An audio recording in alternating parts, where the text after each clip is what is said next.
Hello friends, कैवेले polity में आप सभी का स्वागत है। आप सभी अच्छे होंगे, मस्त होंगे, स्वस्थ होंगे, ऐसी कामना माँ भारती से हम करते हैं। आप सभी को मैं एक बात क्लियर कर देती हूँ कि ये जो टॉपिक्स हैं संवैधानिक विकास का, काफ़ी बच्चे पूछते हैं कि ये टॉपिक कहाँ हमें काम आएगा। तो आपके ये कोई किसी एक एग्ज़ाम के पर्पस से नहीं है, ये सभी एग्ज़ाम्स में आने वाली चीज़ है। ये टॉपिक जो है ये आपके एनडीए नेट पॉलिटिकल साइंस में भी आता है, ये यूपीएससी में भी आता है और आरएएस में भी आता है और ग्रेड फर्स्ट में भी ये टॉपिक आता है। तो आपके लिए ये टॉपिक बहुत बहुत बहुत इम्पॉर्टेंट है, इसलिए हर एक चीज़ को धीरे धीरे समझते हुए डिटेल से, क्योंकि मैं जहाँ तक कोशिश होती है हर चीज़ को डीपली स्टडी करके आप सबके सामने रखती हूँ। ठीक है, तो आप इन सब चीज़ों को धीरे धीरे समझते जाइए। बिल्कुल आप जैसे सीरियसली पढ़ाई करते हैं तो प्लीज़ आप इन सब चीज़ों को क्लियर करते जाइए। ठीक है, तो आइए अपने आज के नए टॉपिक 1786 का जो एक्ट था उसके ऊपर हम चर्चा करते हैं। इससे पहले हम संवैधानिक इतिहास को पढ़ चुके हैं, 1773 के अधिनियम को पढ़ चुके हैं और 1781 के एक्ट ऑफ सेटलमेंट को पढ़ चुके हैं और 1784 का पिट्स इंडिया एक्ट हम पढ़ चुके हैं। अब भारत में आ चुका है 1786 का अधिनियम। ये अधिनियम भी कैसा अधिनियम था? ये भी एक संशोधनात्मक अधिनियम ही था। कैसा अधिनियम था? संशोधित अधिनियम था। कैसा अधिनियम था? संशोधित एक्ट था। ठीक है, अब क्या है इसके अंदर, ऐसी कौन सी विशेष बातें हैं? तो मैं इस अधिनियम के अंतर्गत दो सबसे महत्वपूर्ण जो काम होंगे वो पहले बताऊंगी, उसके बाद में लॉर्ड कॉर्नवालिस ने क्या क्या काम किया। जब वो आते हैं तो सबसे इम्पॉर्टेंट बात होते हैं कि वो कॉर्नवालिस को ब्रिटिश सरकार भेजना चाहती है गवर्नर जनरल बना करके, परंतु वो आना नहीं चाहते भारत में। वो चाहते हैं कि गवर्नर जनरल को असीम शक्तियाँ दी जाए, प्रधान सेनापति की शक्तियाँ उसको दी जाए और काउंसिल के निर्णयों को वो कभी भी अवॉइड कर सके, इग्नोर कर सके, उपेक्षा कर सके।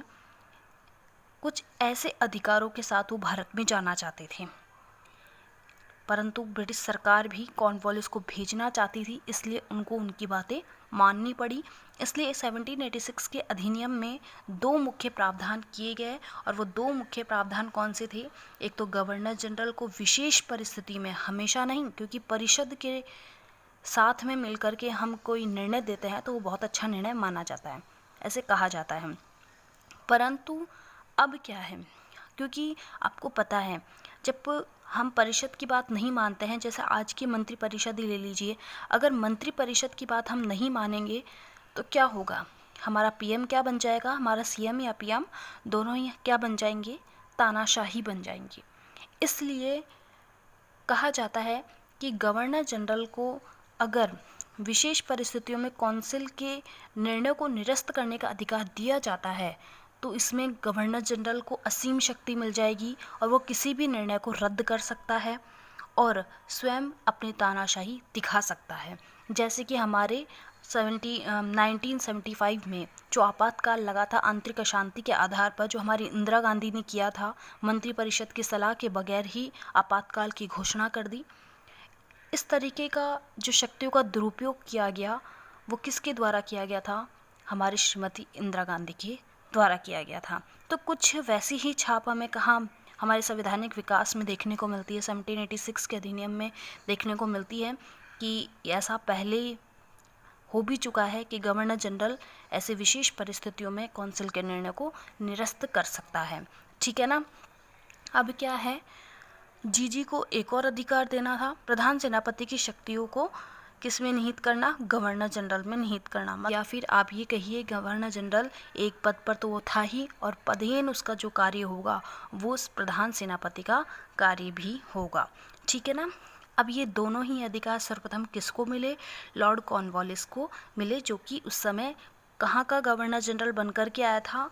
तो वो बनकर के आया था बंगाल का गवर्नर जनरल। ठीक है। अब लॉर्ड कॉर्नवालिस भारत में आ चुके हैं। भारत में वो प्रधान सेनापति की शक्तियों और विशेष परिस्थितियों में काउंसिल के निर्णयों को निरस्त करने की शक्ति के पूरे अधिकारों के साथ में वो भारत में गवर्नर जनरल की विशेष परिस्थिति में कौंसिल के निर्णय को निरस्त करने के पूरे अधिकार के साथ वो भारत में आ चुके हैं।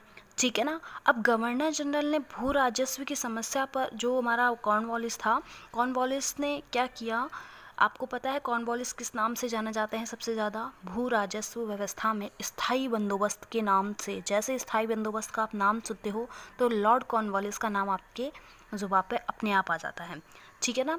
तो लॉर्ड कॉर्नवालिस ने क्या किया था, भू राजस्व व्यवस्था की कुछ क्या थी, समस्या थी, उस पर विचार करने के लिए एक बोर्ड का गठन किया गया। उस बोर्ड का नाम था रेवेन्यू बोर्ड या राजस्व बोर्ड, जिस पर राजस्व के बारे में विचार विमर्श किया जाना था। इस बोर्ड के 2 अन्य सदस्य, क्योंकि कॉर्नवालिस तो थे ही, और 2 अन्य कौन से सदस्य थे, तो वो जॉन शॉर थे और चार्ल्स जेम्स ग्रांट थे। ठीक है। कौन कौन थे? जॉन शॉर और चार्ल्स जेम्स ग्रांट थे। ये जॉन शॉर जो होंगे वो लॉर्ड कॉर्नवालिस के बाद में गवर्नर जनरल बनकर के भारत में आएंगे। इस बात को भी खास आप ध्यान रखिएगा। ठीक है। इसी के साथ में जो हमारे कॉर्नवालिस होते हैं ये काफ़ी सुधार भी करते हैं हमारी न्याय व्यवस्था में, हमारे जो कार्यपालिका संबंधी कार्य होते हैं, कर व्यवस्था में, राजस्व व्यवस्था में बहुत सारे परिवर्तन करते हैं, सुधार करते हैं, काफ़ी अच्छे अच्छे सुधार भी करते हैं। इसी वजह से इन्होंने क्या किया, जो कार्यपालिका का न्यायपालिका से इन्होंने क्या कर दिया, पृथक्करण कर दिया। ठीक है। न्यायपालिका को इन्होंने अपने खुद के अधिकार दे दिए, क्या करने का अधिकार दे दिया, इनको खुद को अपने कानून बनाने का अधिकार दे दिया। कॉर्नवालिस के बारे में हम विस्तार से अलग से पढ़ेंगे। ठीक है। लास्ट में इसके बारे में हम पूरा पढ़ेंगे, लेकिन थोड़ा थोड़ा मैं इन अधिनियमों के अंदर भी इनके कार्यों को बता देती हूँ। ठीक है। तो कार्यपालिका से न्यायपालिका का इन्होंने पृथक्करण किया। उसके बाद में, इसके बाद इन्होंने एक और काम किया। एक और काम कौन सा किया? ठेकेदारी प्रथा का अंत किया। ठेकेदारी प्रथा क्या थी? उस समय क्या होता था, जो कंपनी के जो नौकर वगैरह होते थे, कर्मचारी वगैरह होते थे, अपने कार्य को ठेके पे दे देते थे, जिस वजह से क्या होता था, कंपनी को काफ़ी नुकसान भी उठाना पड़ जाता था कभी कभी। ठीक है। और बहुत सारे कारीगरों से या भारत में जितने भी कर्मचारी थे, भारतीय लोगों से अब उतना ही माल लिया जाएगा जितना कि अब कंपनी को आवश्यकता होगी। अनलिमिटेड सामान अब नहीं लिया जाएगा। ठीक है ना। ये व्यवस्था भी 1786 के एक्ट के तहत की गई थी। ठीक है। इतनी बात आपको समझ में आ गई। अब क्या है, एक और काम हुआ, जिलों में दीवानी न्यायालयों की, दीवानी अदालतों की स्थापना की गई। इस दीवानी अदालतों की जगह आप राजस्व अदालत या न्यायालय भी कह सकते थे, क्योंकि सबसे ज़्यादा जो परिवर्तन इन्होंने किया था वो राजस्व व्यवस्था में परिवर्तन किया था। ठीक है ना। क्योंकि आपको पता है भू राजस्व व्यवस्था से संबंधित अगर कोई कार्य नाम आता है तो हम कॉर्नवालिस का नाम लेते हैं। तो जिलों के अंदर इन्होंने क्या किया था, दीवानी अदालतों की स्थापना करवाई और 4 प्रांतीय अदालतों की स्थापना भी करवाई। कौन कौन सी? 3 तो बंगाल के अंदर 3 प्रांतों में, ठीक है ना, बंगाल में करवाई, और एक प्रांत में जहाँ, जो कि कहाँ पर, बिहार में, वहाँ पर इन्होंने प्रांतीय अदालतों की स्थापना करवाई थी। ठीक है ना। 4 प्रांतीय अदालतों की कहाँ कहाँ पर? 3 तो बंगाल के अंदर और 1 बिहार के अंदर इसकी स्थापना करवाई थी। ठीक है। आपको इतनी बात समझ में आ गई है। अब क्या है, इसी एक्ट के तहत कॉर्नवालिस ने एक काम और किया कि जितने भी उच्च पदक जो होंगे, हालांकि आपको बता दिया जाए कि भारत में सिविल सर्विसेज का जो जनक कहा जाता है वो किसको कहा जाता है, वो भी कॉर्नवालिस को ही कहा जाता है। ठीक है ना। किसका? सिविल सर्विसेज का। सिविल सर्विसेज का जो जनक कहा जाता है वो भी किसको कहा जाता है? कॉर्नवालिस को ही कहा जाता है। इसलिए उच्च पदों पर ये सबसे ज़्यादा योग्यवान किसको मानते थे? सबसे ज़्यादा योग्यवान ये अंग्रेज़ों को मानते थे। काफ़ी कुछ ब्रिटिश सरकार की, ब्रिटिश सम्राट की जो प्रशासनिक व्यवस्था थी, इसको स्थायी रूप देने का काम कॉर्नवालिस ने किया था। ठीक है ना। इसलिए ब्रिटिश सत्ता को सबसे ज़्यादा जो स्थापित किया वो कॉर्नवालिस ने किया, क्योंकि इन्होंने उच्च पदों पर भारतीय जितने भी अधिकारी थे उनको हटा करके इन्होंने क्या कर दिया, अंग्रेज अधिकारियों की वहाँ पर नियुक्ति इन्होंने करवा दी। और पदों में योग्यता के आधार पर इन्होंने नियुक्ति का कार्यक्रम भी सबसे पहले किसके समय चला, कॉर्नवालिस के समय चला। इन्होंने कहा कि पदों में हम उन्हीं को नियुक्ति देंगे जो कि किसके आधार पर हो, जो कि योग्यतावान हो। कैसा हो, जो कि योग्यतावान हो। ठीक है, आपको इतनी बात समझ में आ चुकी है। अब एक बात आप समझ लीजिए कि 1786 का जो चार्टर एक्ट है, इस चार्टर एक्ट में आपको क्या क्या बातें याद रखनी है। एक तो जीजी जो था हमारा गवर्नर जनरल जो था बंगाल का, उसे विशेष परिस्थितियों में काउंसिल के निर्णय निरस्त करने का अधिकार दिया गया। गवर्नर जनरल को प्रधान सेनापति की शक्तियाँ दी गई। ठीक है, ये दो बातें आपको ध्यान से रखनी है। ये दोनों ही अधिकार सर्वप्रथम किसको मिले थे, तो ये दोनों ही अधिकार सर्वप्रथम जिसे मिले थे आप उसे अच्छे से याद रखिएगा। वो किसे मिले थे, तो वो लॉर्ड कॉर्नवालिस को मिले थे। ठीक है, जो कि बंगाल का गवर्नर जनरल था। ठीक है, और आपको क्या याद रखना है, कॉर्नवालिस ने भू राजस्व व्यवस्था की समस्या पर विचार करने के लिए एक रेवेन्यू बोर्ड का गठन किया गया था। ये भी 1786 के एक्ट के अधीन जो आया था, एक्ट के तहत ही की गई थी। ठीक है ना, जिसके दो अन्य सदस्य जॉन शॉर और चार्ल्स जेम्स ग्रांट थे। कार्यपालिका का न्यायपालिका से इनके द्वारा पृथक्करण किया गया। ठेकेदारी प्रथा का इन्होंने अंत किया और जिलों में दीवाने न्यायालयों की स्थापना की। 4 प्रांतीय अदालतों की भी इन्होंने स्थापना की और उच्च पदों पर अंग्रेज अधिकारियों की नियुक्ति की और भारतीयों की नियुक्ति करना इन्होंने बंद कर दिया और पदों पर योग्यता के आधार पर नियुक्ति देना इन्होंने क्या किया, स्टार्ट करवा दी थी। ठीक है, ये था पूरा 1786 का अधिनियम। अब की वो 1793 का हम अधिनियम पढ़ेंगे। ये भी कॉर्नवालिस के समय में ही भारत में आया था। ठीक है, अब इसमें हम एक चीज़ ये पढ़ेंगे कि आपको पता है 1773 के रेगुलेटिंग एक्ट के समय ब्रिटिश सरकार ने कंपनी को भारत में 20 वर्षों का व्यापार करने का लाइसेंस दिया था। ठीक है ना, कब दिया था, तो ये दिया था 1773 में लाइसेंस दिया था। किसने, ब्रिटिश सरकार ने। ठीक है, अब आपको ध्यान में रखना है वो 20 वर्ष कब पूरे होंगे, तो वो 20 वर्ष पूरे होंगे 1793 में पूरे होंगे। ठीक है, अब ये 93 में पूरे हो चुके थे। अब आपको पता है अभी पूरे होने वाले थे, तो आगामी और वर्षों के लिए भी कंपनी को व्यापार करने की अनुमति चाहिए थी। तो इस एक्ट के तहत भारत में जब ये एक्ट बनकर आया तो कंपनी को ये अधिकार दिया गया कि आगामी 20 वर्षों तक व्यापार करने की इनको छूट दी गई। और क्या किया गया, सबसे बड़ा काम तो यही किया गया कि 20 वर्षों तक इनको और आगे व्यापार करने की अनुमति भारत में दी गई थी। ठीक है ना, नियंत्रण बोर्ड जो था उसके सदस्यों और कर्मचारियों का जो अब वेतन दिया जाएगा वो किससे दिया जाएगा, भारतीय कोष से। जो कि ये नियंत्रण बोर्ड के जो सदस्य हुआ करते थे वो इंग्लैंड में रहते थे और इंग्लैंड में रहते हुए भी ये सारे अंग्रेज़ों के सारे सदस्य कर्मचारी थे, लेकिन फिर भी इनका जो वेतन दिया जाएगा वो भारतीय संचित निधि से दिया जाएगा। और ये व्यवस्था अब जो होगी वो 1919 के अधिनियम तक ऐसे कैसे रहेगी। ठीक है ना, 1919 के अधिनियम में ये व्यवस्था हटाई जाएगी। ठीक है ना, अब ये चीज़ आपको ध्यान में रखनी है। कई बार क्वेश्चंस में पूछा जाता है कि कौन से एक्ट के तहत नियंत्रण बोर्ड के सदस्यों व कर्मचारियों का वेतन भारतीय कोष से देना निश्चित किया गया, तो आपको ध्यान में रखना है वो कौन सा एक्ट था, 1793 का एक्ट है। ठीक है, स्थायी बंदोबस्त को लागू कर दिया गया इस एक्ट के तहत ही। ठीक है ना, कॉर्नवालिस के द्वारा ही। अब मुख्य सेनापति को जीजी की परिषद का पदेन सदस्य होने का अधिकार समाप्त किया गया। आपको पता था मुख्य सेनापति कौन था, आपको पता है मुख्य सेनापति ही कौन था, गवर्नर जनरल था। क्योंकि कॉर्नवालिस जो था गवर्नर जनरल बन के तो आए थे, लेकिन प्रधान सेनापति की शक्तियों को भी अपने अंदर समाहित करके आए थे। ठीक है ना, इसलिए अब इनको परिषद के पदेन सदस्य होने का अधिकार भी, समाप्त करने का अधिकार भी इनको मिल चुका था। इस बात को भी आप ध्यान में रखिएगा।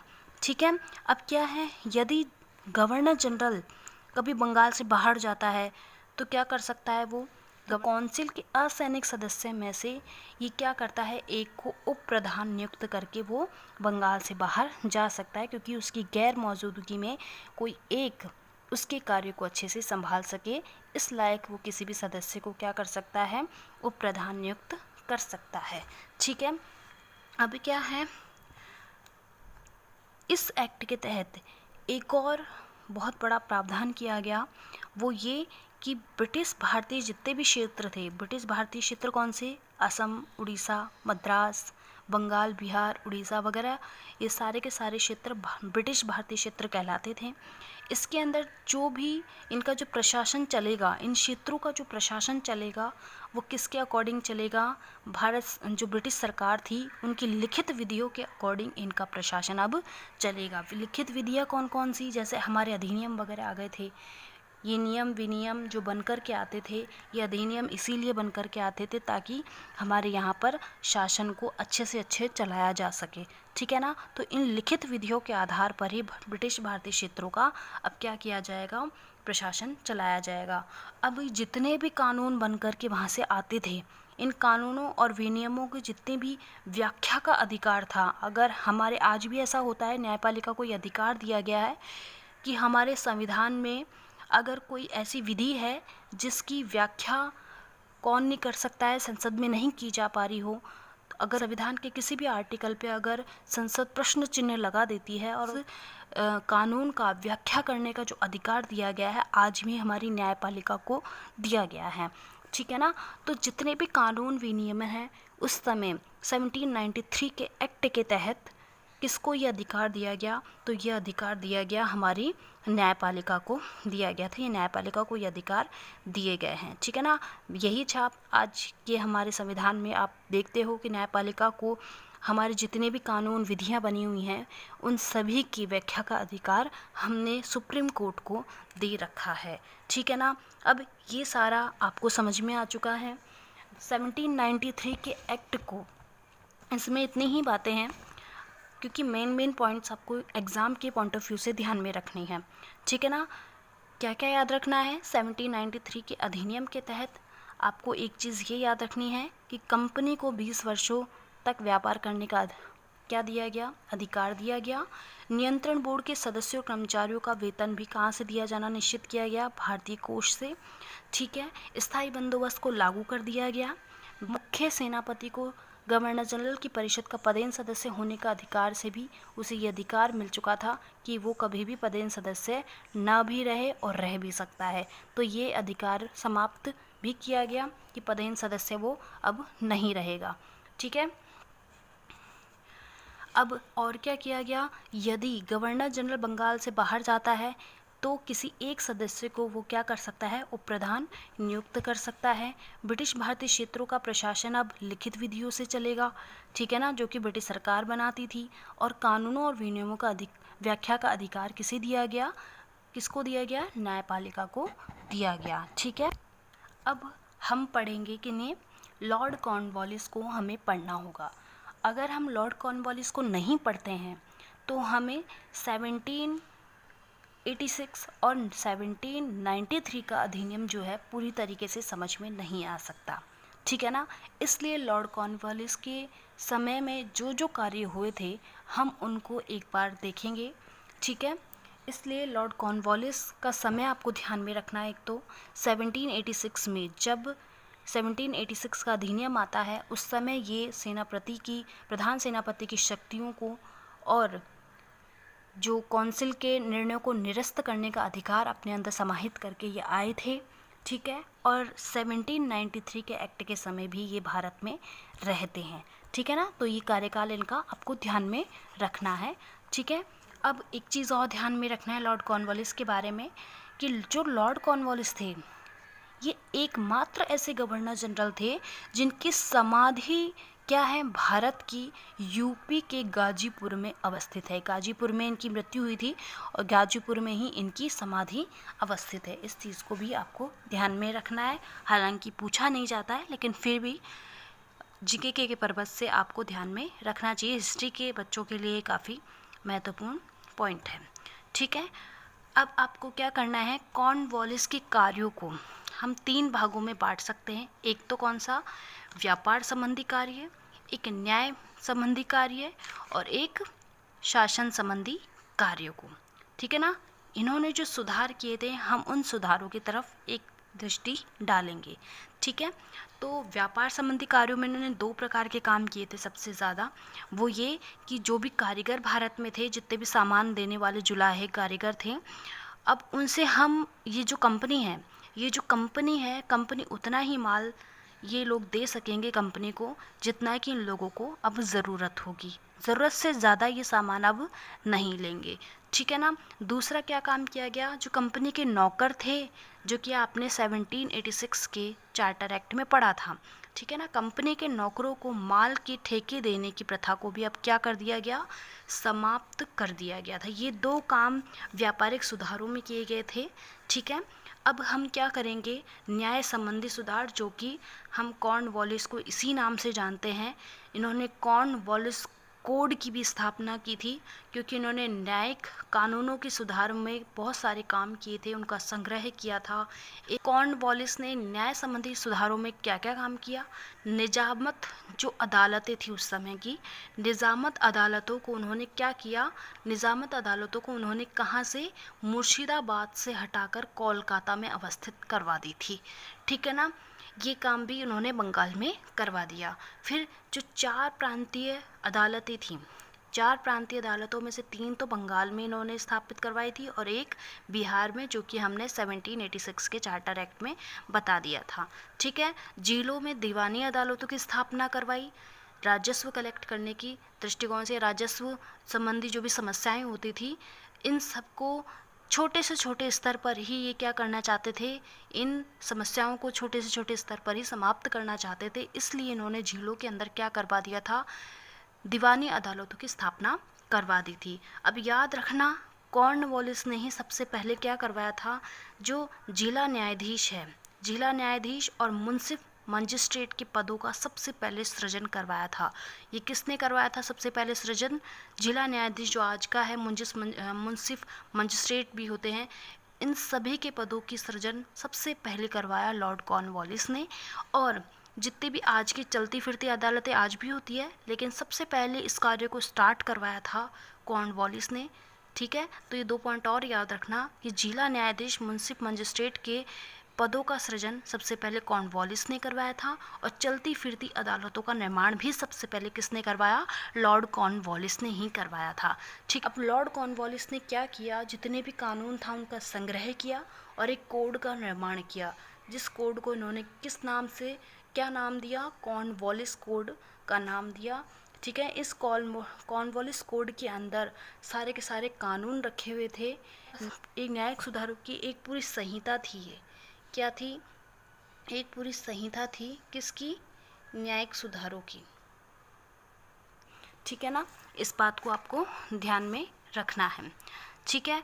अब क्या है, इन्होंने न्याय प्रशासन को कर प्रशासन से, कर कौन कलेक्ट करता था, कर करता था गवर्नर जनरल वगैरह। ठीक है ना।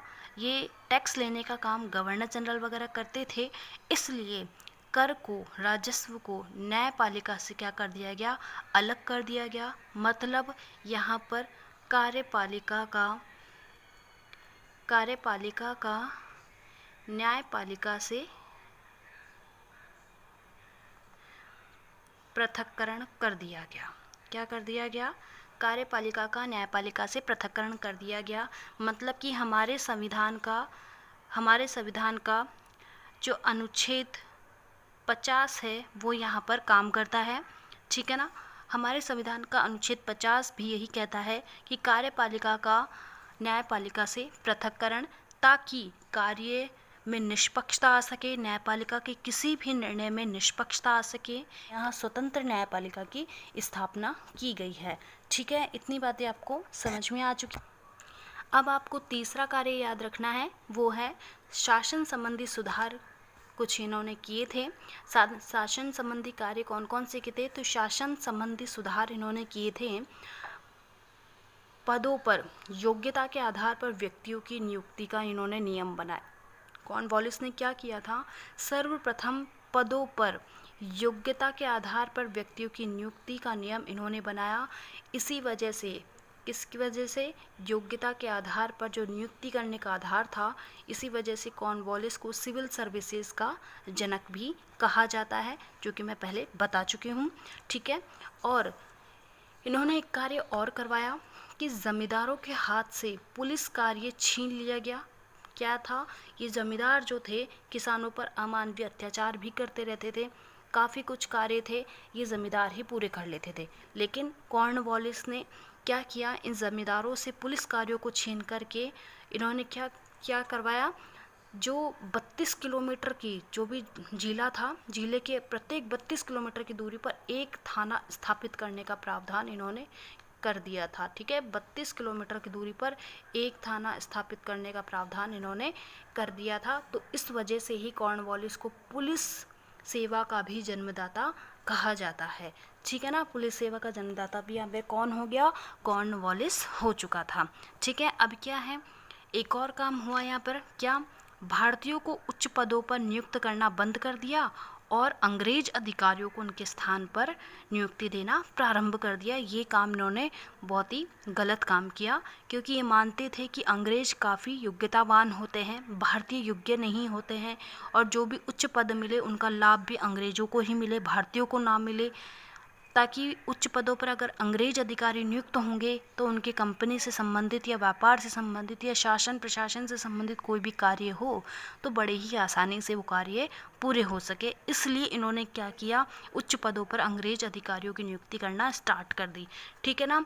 एक और काम इन्होंने किया कि दासों की व्यापार, ये काम बहुत अच्छा किया इन्होंने कि दासों का उस समय व्यापार बहुत ज़्यादा होता था। एक देश से दूसरे देश में दासों का व्यापार होता था। ठीक है, तो दासों के व्यापार और दासों के निर्यात पर इन्होंने क्या कर दिया? रोक लगा दी। कब लगाई ये रोक? तो 1789 में ये प्रतिबंध लगाया गया था। ठीक है, इस बात को आपको ध्यान में रखना है। अब सबसे इम्पॉर्टेंट जिसकी वजह से कॉर्नवालिस जाने जाते हैं वो है बंगाल में कॉर्नवालिस द्वारा जो स्थायी बंदोबस्त लागू किया गया था, उस कार्य को भी हम एक बार एक दृष्टि डालेंगे।